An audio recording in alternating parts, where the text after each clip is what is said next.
Good morning.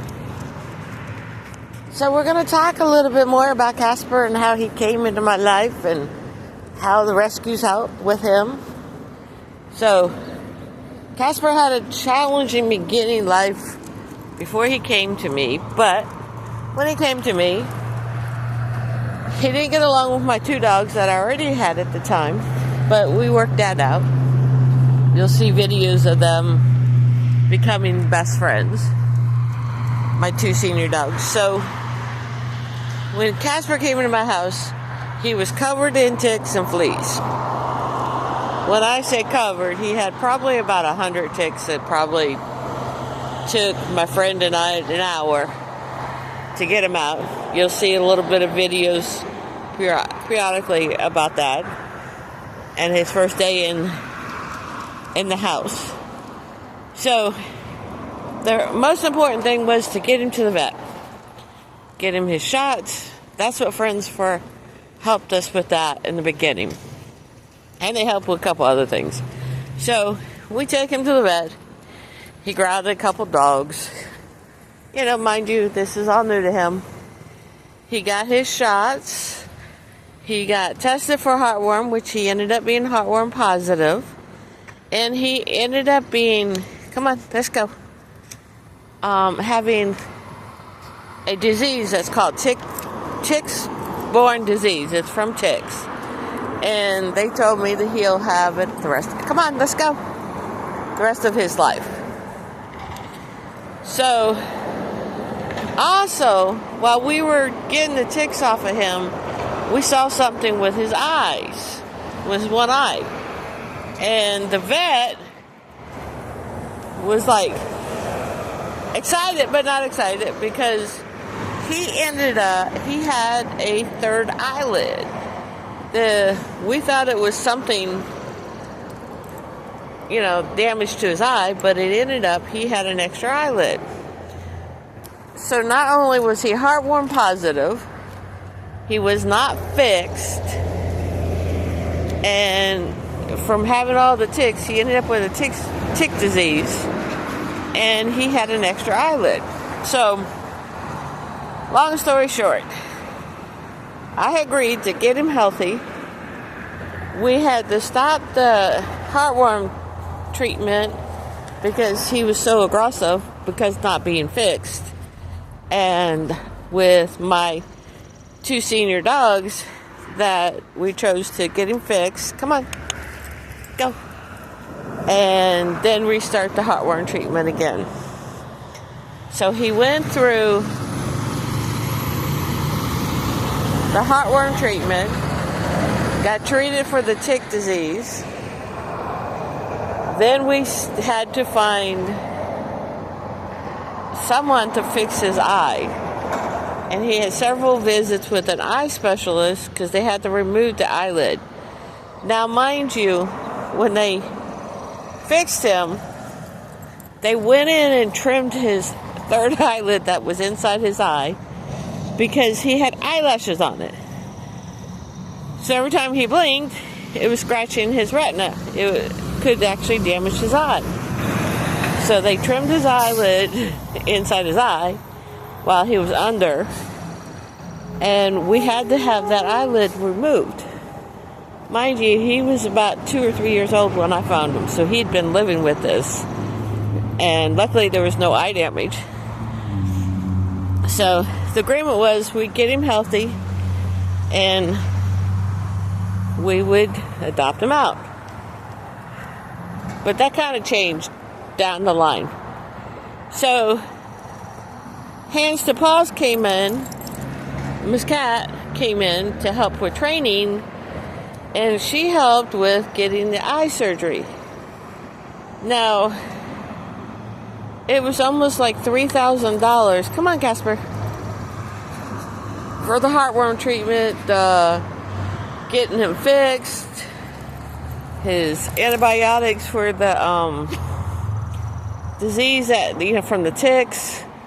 So there was quite a bit of money spent, and to do the eye surgery, it was $2,000. So Hands to Paws helped get a grant, and help raise the money to do that. But it wasn't local in Augusta, Georgia.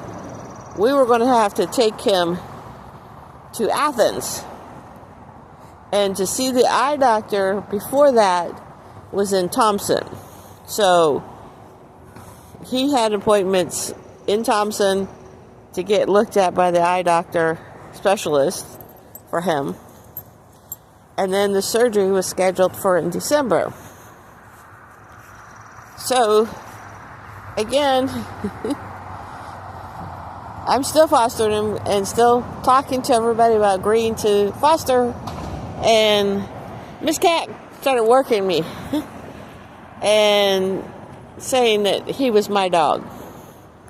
And I resisted so hard because I was like, once I put my 2 senior dogs away, I wasn't going to have another dog for a while until I got a place of my own.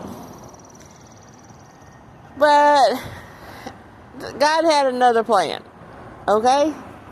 So I said to her, if you make him my service dog, then okay, we'll do that. So we started training him, and she came out every week because, one, he had to be socialized, not just for me, but if we were fostering him to get him adopted, because when he first came in, he was very aggressive to my dogs, and became, once he got fixed, that kind of changed. And then once we were working with him, I worked with him every day because Casper had a lot of fears. I mean, I couldn't raise my hand over his head, so when Miss Cat would come over every week, we would work with the 2 dogs, walking them together as a pack, sit in the room together as a pack, and give him treats and work with him. But also, we had to create, come on, let's go. She would bring broomsticks handles over, and we would have to raise it slowly. Come on, big boy. Over his head, or lay it next to him, because he was so afraid of that. He would cower, he would run, and he would just. It took a good 6 months just to build the trust with him doing stuff. He was afraid to walk around my trailer I was living in. He was afraid to do stuff. Come on, Casper. Let's go. The previous owner was not such a nice person. I can't raise my voice at him because that's all she did. And I can't assume, but I'm assuming she hit him.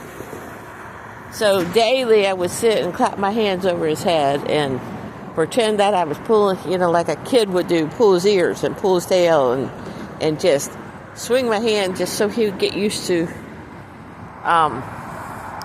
not being afraid of things going over his head or feet. I had to constantly sit with him and tap my foot next to him just so he wouldn't be afraid. So Cat and I did a lot of work with him just to get him where he was being able to adopt. So here we come to December. Now that's like almost 5 months, and he's going up to Athens to have surgery on his eyeball to get the eyelid removed so he's not in pain anymore. So thank God for Hands to Paws, and that's what Friends for Rescue here in Augusta for helping this, because otherwise I would not have been able to afford it. So we get there, and we're waiting in the waiting room to get him seen, and I was like, I gotta go to the bathroom. Here, gave it to him, to Miss Cat, so he didn't come in with me. That's when I realized that he was my dog, because she'd been coming over all this time, working with him and hanging out, and he stayed with her a couple times, and and he watched me the whole time. She said he would not settle down. I said, okay. Hint. she's one of the people, besides some of my friends, kept telling me I was going to be keeping him. As we're training him, trying to see if would be a good service dog. Well, he has. So, after the surgery was done, we came back, and they brought him out to recover with us. So, we're sitting on the floor, he's on my lap, his head's in my lap, and of course, I have to go to the bathroom. I get up, I said, she's going to sit with him, and I'm going to go to the bathroom. Now, the dog is totally sedated.